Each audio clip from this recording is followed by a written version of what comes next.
Immigration. It's been the defining characteristic of America since before our country even began. So it's important to remind ourselves of our rich history, of where we all came from to create this one-of-a-kind melting pot of people that is the United States in the 21st century. The first successful colony in America was established in 1607 in Jamestown, Virginia by English settlers. But these first Europeans arrived in a land that was already home to other people, to indigenous Native Americans who thousands of years before had crossed over a land bridge from Siberia into what's now the state of Alaska. They were the first explorers of this beautiful land, and they would spread throughout the entire continent and throughout Central and Southern America too. Native Americans thrived by harnessing the power of nature, and over time, they formed into many distinct groups, each with their own languages and cultures. Then, in 1492, Christopher Columbus sailed the ocean blue and arrived in the Bahamas, and immediately encountered a group of these indigenous people called the Arawak. The Arawak were curious and friendly, but Columbus was filled with greed, and took some of them prisoner, demanding they show him where the gold they were wearing came from. Now, the Native Americans were so easygoing and poorly armed compared to these Europeans, who had modern weaponry like metal-forged swords and armor and even guns, that Columbus said, quote, "I could conquer the whole of them with 50 men and govern them as I pleased." And that's exactly what he and other Spanish conquistadors who came after him did.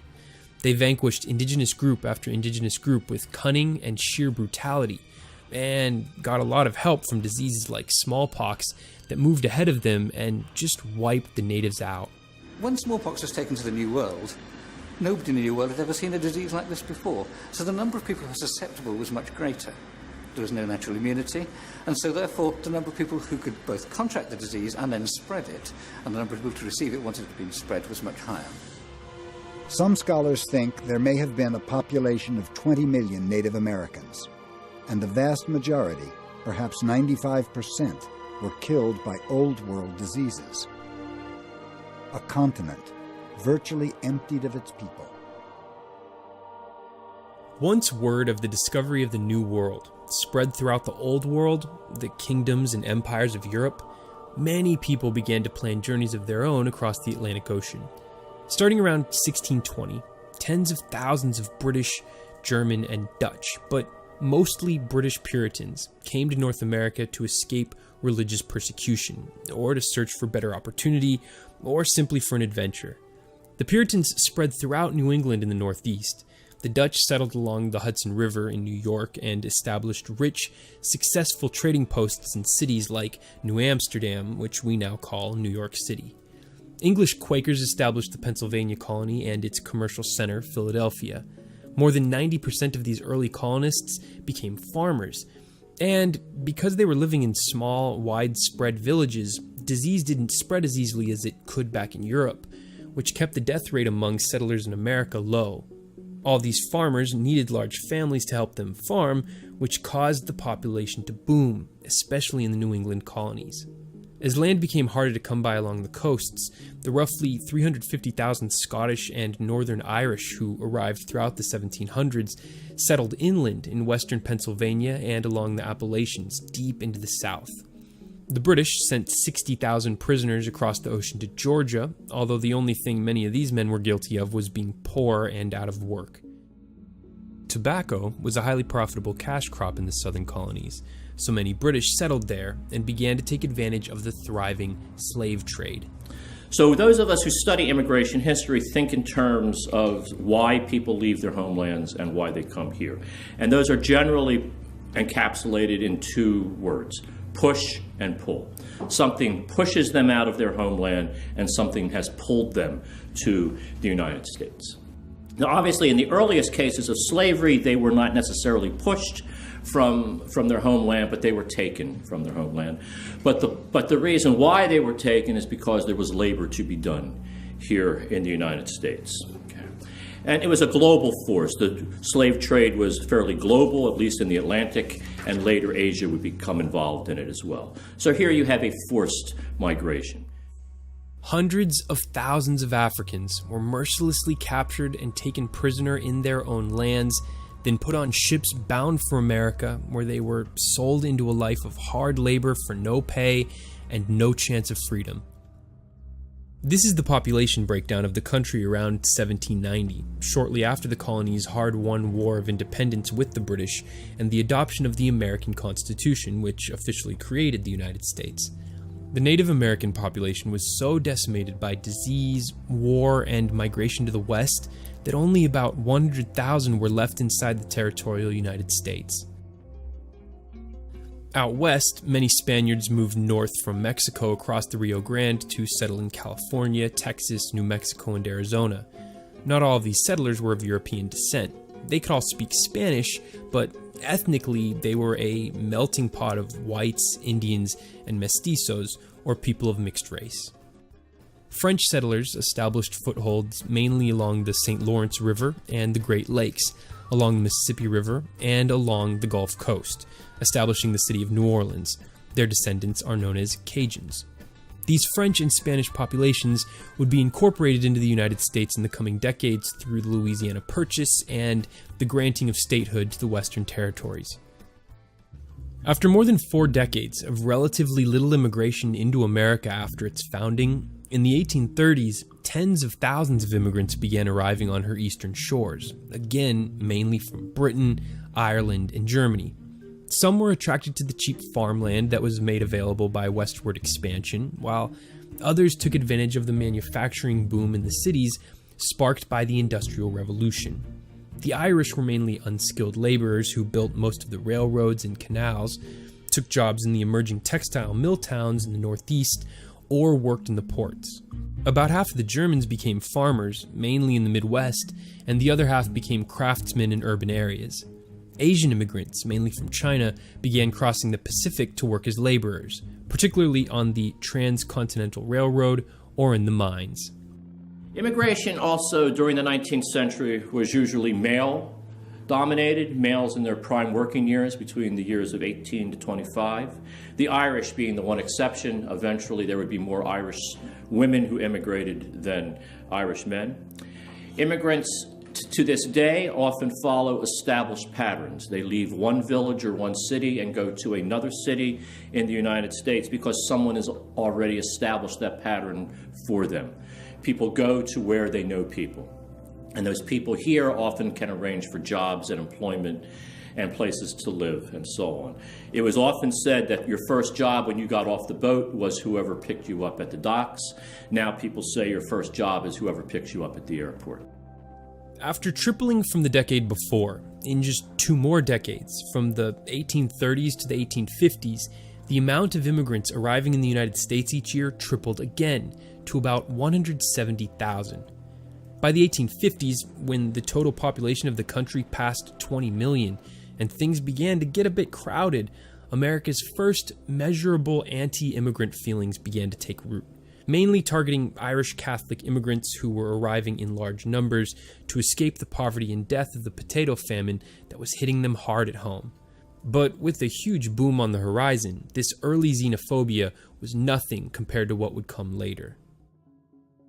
Large, steam-powered ships took to the seas after 1880, replacing the older, slower sailing ships, which meant it was suddenly much faster and cheaper to cross the ocean, making the dream of a journey to America more accessible to many around the world.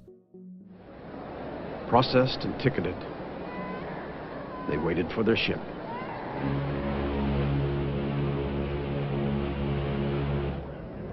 They boarded in many parts of Europe and in many kinds of vessels, most to New York and some to other ports.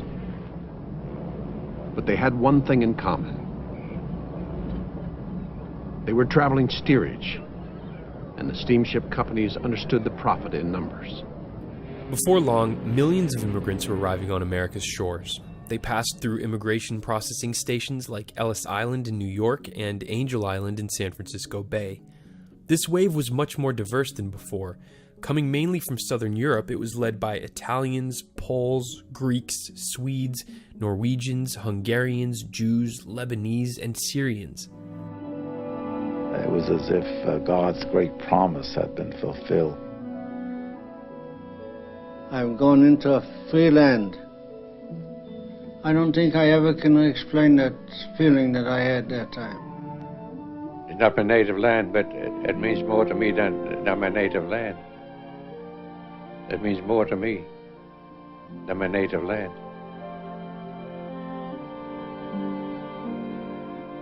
Any country on earth that this never happened. And then become a human being again. It's a miracle. And everybody had hopes. And one thing I was sure, and thousands like me, that the degradation, the abuse, and the privation that we had in Europe, we wouldn't have here.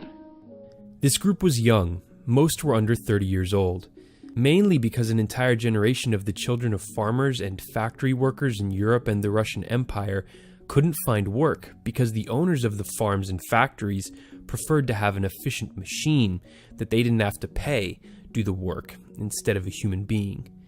Well, this was fine by America, whose steel, coal, automobile, textile, and garment production industries were booming. It happily took in this pool of eager, hard workers and put them to work in its growing industrial cities. As mills and factories sprouted across the land, cities grew up around them. In turn, the cities beckoned to workers by the millions from the American countryside and from overseas to fuel the burgeoning industrialization.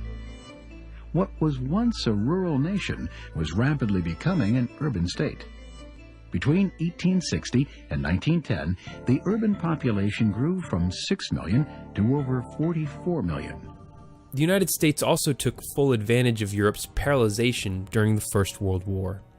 With millions dying in the midst of the bloodiest struggle the European continent had ever seen, every country there had to completely focus its industries on producing all the supplies, the guns, the uniforms, the tanks, the boats, the bullets, all the stuff needed to carry on and win the fight. But with many of its working aged men on the front lines, in hospitals, or at home after horrific injuries, or dead, the factories of Europe couldn't meet all the demand, so US factories made up for the shortfall in production. Before long, the United States had leapt to the front ranks of the world's economic giants. And when the Americans entered the conflict themselves in 1917, US industry was now tasked with supplying its own soldiers too.